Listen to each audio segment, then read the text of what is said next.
આજે એક નહીં પણ ડિમ્પલ્સ ડિસીઝ ચેનલ પર જુદા જુદા 3 પ્રકારના સમર સ્પેશિયલ શરબત શેર થશે, જે માત્ર શરીરને ડિટોક્સ નહીં કરે પણ પેટનું ફૂલવું, ગેસ, એસિડિટી, કબજિયાત, ઊંધવા, ડાયાબિટીસ, કોલેસ્ટ્રોલ, વધતું વજન અને ગોઠણના દુખાવા જેવી બીમારીઓને પણ ઠીક કરશે. તો ચાલો આજનું સુપર હેલ્ધી, સુપર ટેસ્ટી જુદા જુદા 3 પ્રકારના શરબત બનાવવાની રેસીપી શરૂ કરીએ. તો જેમના માટે સૌથી પહેલાં આપણે 1 ચમચી જેટલા તકમરિયાને અડધા ગ્લાસ જેટલા પાણીમાં પલાળી દઈશું, જેથી ફૂલી જાય. થોડી જ વારમાં ફૂલી જશે, જે તમે જોઈ શકો છો. હવે આપણે બીજી હેલ્ધી સામગ્રી લેવાના છીએ અને તે છે ગોંદ કતીરા. આ ગોંદ કતીરા ગરમીઓનો ગુંદ છે, જેને કોઈ પણ ઉંમરની વ્યક્તિ ખાઈ શકે, કોઈ પણ બીમાર વ્યક્તિ પણ ખાઈ શકે અને પુરુષ હોય કે સ્ત્રી હોય કોઈ પણ લઈ શકે. આ એક ગુંદનો ટુકડો છે, એક માણસ માટે 1 દિવસ માટે કાફી છે. તો હું અહીંયા ગુંદને પલાળવાની છું. આ ગુંદ પાણીમાં પલળતા ફૂલી જાય છે, પણ તેને ફૂલવામાં 7 થી 8 કલાક જેવો સમય લાગે છે. તો આપણે શું કરશું, જેટલો ગુંદ છે તેનો ઉપયોગ કરવાનો છે તેટલા ટુકડા મિક્સરમાં લઈ તેનો પાવડર તૈયાર કરી લેશું. તો મેં કુલ ટોટલ 4 ટુકડાનો પાવડર તૈયાર કર્યો છે. અને હવે આ પાવડર છે તેને આપણે હુંફાળા ગરમ પાણીમાં પલાળી દઈશું. તો માત્ર 10-15 મિનિટમાં આપણો ગુંદ છે તે ફૂલી જશે. આ ગોંદ કતીરા માત્ર એસિડિટીને જ નહીં પણ ઊંધવા કે શરીરની કોઈ પણ બળતરા હોય, ચાહે આંખની બળતરા હોય તો પણ તેને દૂર કરશે. હવે આપણે અહીં કે હેલ્ધી પાવડર તૈયાર કરીશું. તો જેમના માટે લેશું અડધા કપ જેટલા દાળિયા. સાદા દાળિયા છે, જે હાઈ પ્રોટીન ધરાવે છે અને ડાયાબિટીસ, કોલેસ્ટ્રોલ, વજન ઘટાડવામાં, ચરબી ઉતારવામાં અને પેટની તમામ સમસ્યાઓનું સમાધાન કરવામાં, ઇન્સ્ટન્ટ તાકાત કે એનર્જી મેળવવાનો ખજાનો છે. તો આ શરબત તૈયાર કરવામાં જે આપણે દાળિયા લીધા છે ને, તો આપણું પેટ લાંબા સમય સુધી ભરેલું રહેશે અને પરિણામે જમ્યા વગર પણ આપણને ડબલ શક્તિ મળશે અને આપણા શરીર પર રહેલી ચરબીને ઓગાળવામાં આપણને મદદરૂપ થશે. 1 ચમચી જેટલા ધાણા અને 1 ચમચી જેટલું જીરું, આ બંને સામગ્રી આપણા પૂરા શરીરને ઠંડક આપવામાં અને પેટની ચરબીને કાઢવામાં ખૂબ જ મદદરૂપ થાય છે અને બળતરાઓને શાંત કરવામાં પણ અક્ષીર ઇલાજ છે. તેવી જ રીતે 1 ચમચી જેટલી વરિયાળી પણ આપણા પેટને, આંખને, યુરિન બળતરાને શાંત કરે છે. સાથે આપણે માત્ર 1/4 ટીસ્પૂન જેટલા સફેદ તીખા લેશું. અહીંયા સફેદ તીખા અને કાળા તીખામાં ફરક શું છે? આજે કાળા તીખા છે ને તે થોડા વધારે તીખા હોય છે તો અને ગરમી ઉત્પન્ન કરે છે, તો શિયાળામાં લઈ શકાય. અને સફેદ તીખા એટલા ગરમ નથી હોતા, એટલા તીખા નથી હોતા, જેથી ગરમીની સિઝનમાં લઈ શકાય. તો હું અહીંયા ગરમીઓ માટેના જે સફેદ તીખા છે તે લઈ રહી છું. તમારી પાસે ના હોય તો ઓપ્શનલ છે, સ્કીપ કરી શકો છો. હવે 1 ચમચી જેટલી સૂકા ગુલાબની પાંખડી લેશું, જે પેટને ઠંડક આપવામાં કમાલનું કામ કરે છે. અને સાથે અડધી નાની ચમચી જેટલું કાળું નમક, સંચળ પાવડર, જે બીપીને કંટ્રોલમાં રાખશે અને બીપીને વધતા અટકાવશે. સાથે આપણા શરીરમાં કોઈ પણ પ્રકારની સૂજન હોય, ગેસ થતો હોય, કબજિયાતનો પ્રશ્ન હોય કે પછી પેટનું ફૂલી જવું હોય તેમાં રાહત આપે છે. હવે આપણે આ પાવડરને તૈયાર કરી લેશું અને તૈયાર કર્યા બાદ એકવાર તેને ચાળી લેશું, જેથી કોઈ મોટો ટુકડો હોય તો નીકળી જાય. આ જે આટલું વધ્યું છે ને તેને તમે ચાવીને ગરમ પાણી સાથે ગળી જજો, તમને પેટમાં ઇન્સ્ટન્ટ રાહત આપશે. અથવા શાકમાં, મસાલામાં પણ મિક્સ કરી શકશો, જેથી ફેંકવાની જરૂર નથી.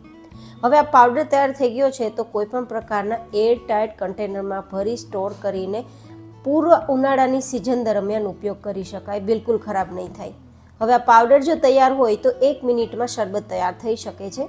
તો જેમના માટે 1 ગ્લાસ શરબત તૈયાર કરતા હોય તો 1 ચમચી જેટલો આ પાવડર તૈયાર કરવાનો અને જો લીંબુની ઈચ્છા હોય તો અડધું લીંબુ ઉમેરી દેવાનું. જો કે જે લોકોને લીંબુની તકલીફ હોય તે લોકોને લીંબુ ઉમેરવાનું નથી. સાથે આપણે અહીંયા 4-5 પત્તા ફુદીનાના, જે પેટની તમામ સમસ્યાઓનું સમાધાન તો કરશે જ, પણ પેટને ખૂબ જ ઠંડક આપી લૂથી બચાવશે. અને અહીંયા અડધી નાની ચમચી જેટલી સુધારેલી નાની ડુંગળી લીધી છે તે ઉમેરી દઉં છું, જે આપણી બીપીને, કોલેસ્ટ્રોલને, ડાયાબિટીસને, વજન ઘટાડવામાં અને ગરમીથી કે લૂથી બચાવવામાં મદદરૂપ થાય છે.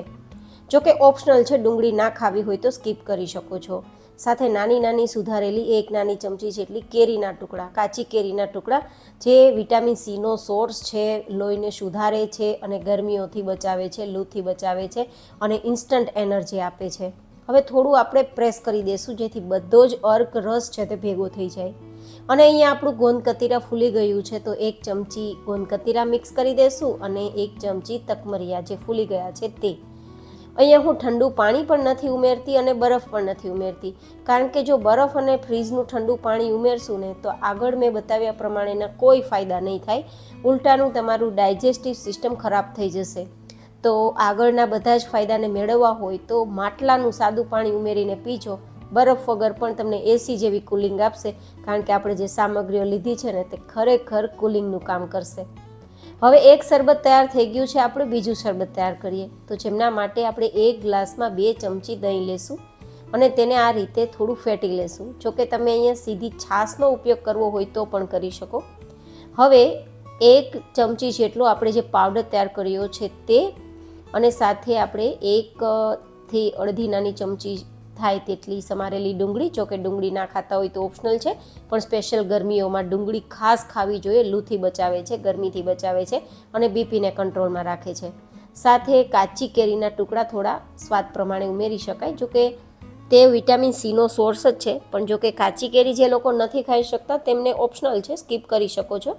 હવે 1 ચમચી જેટલું પલાળેલું ને ફૂલેલું ગોંદ કતીરા છે તે, અને 1 ચમચી જેટલા ફૂલેલા અને પલાળેલા તકમરિયા છે તે. હવે અહીંયા આપણે સાદું પાણી જેટલી જરૂર લાગે તેટલું મિક્સ કરીશું. આજે મેં દરેક શરબતની અંદર માટલાનું પાણીનો ઉપયોગ કર્યો છે, ન બરફનો કે ન ફ્રીઝના પાણીનો ઉપયોગ નથી કર્યો, કારણ કે તેના ફાયદા બરાબર રીતે થાય તેના માટે મેં માટલાના પાણીનો ઉપયોગ કર્યો છે. આમાં ગોંદ કતીરા, તકમરિયા અને બીજી એવી સામગ્રીઓ મિક્સ કરી છે ને કે જેના કારણે બરફની તો જરૂર જ નથી, છતાં પણ પેટમાં એસી જેવી કુલિંગ આપશે. તો આમાં ઉપરથી આપણે ફુદીનો સ્પ્રિંકલ કરી એન્ડ ધેન સર્વ કરીશું. જોકે ફુદીનો અંદર પણ ઉમેરી શકાય તમારી ઈચ્છા હોય તો. હવે હું અહીંયા ત્રીજું શરબત બનાવું છું. આ જે શરબત તૈયાર થાય છે ને તે ડાયાબિટીસ અથવા વજન ઘટાડવા માટે કે કોલેસ્ટ્રોલવાળા માટે નથી બનતું. જે લોકોને કોઈ પણ બીમારી નથી અને મીઠી વસ્તુ પીવાની ઈચ્છા હોય તેમના માટે આ શરબત છે. તેમના માટે 1 ચમચી આપણે તૈયાર કરેલો પાવડર, અડધું લીંબુ અને થોડા કેરીના ટુકડા, અને હવે અહીંયા હું ફુદીનો લઉં છું અને સાથે આપણે ગોંદ કતીરા જે લીધું છે ને તે અને તકમરિયા. તો બધી જ વસ્તુઓ મિક્સ કર્યા બાદ અડધી ચમચી સાકરનો ભૂક્કો અધકચરો વાટેલો મિક્સ કરું છું, જે પેટને એકદમ ઠંડક આપશે. સ્પેશિયલી બાળકોને જો તમે આપતા હોય તો થોડી સાકરનો પાવડર મિક્સ કરીને આપો તો એમને મજા આવે. હવે આપણે થોડું પાણી મિક્સ કરી દઈશું, બસ ચલાવી દઈશું તો આ શરબત તૈયાર થઈ જશે. તો આજ મેં જે મીઠું શરબત તૈયાર કર્યું છે ને તે માત્ર બાળકો માટે અને જે બીમાર નથી તેમના માટે છે. બાકીના પહેલાં અને બીજા 2 શરબત છે તે કોઈ પણ બીમાર વ્યક્તિઓને પણ આપી શકો તેવા છે. તો આઈ હોપ કે તમને જુદા જુદા 3 પ્રકારના હેલ્ધી શરબત પસંદ આવ્યા હશે. જમ્યા વગર ડબલ એનર્જી આપનાર, ફટાફટ બીમારીઓને દૂર ભગાવનાર શરબત પસંદ આવ્યા હોય તો વિડીયોને લાઇક કરજો, ચેનલને સબસ્ક્રાઈબ કરજો. ફરી મળીશું નેક્સ્ટ વિડીયોમાં. ત્યાં સુધી stay healthy and stay happy.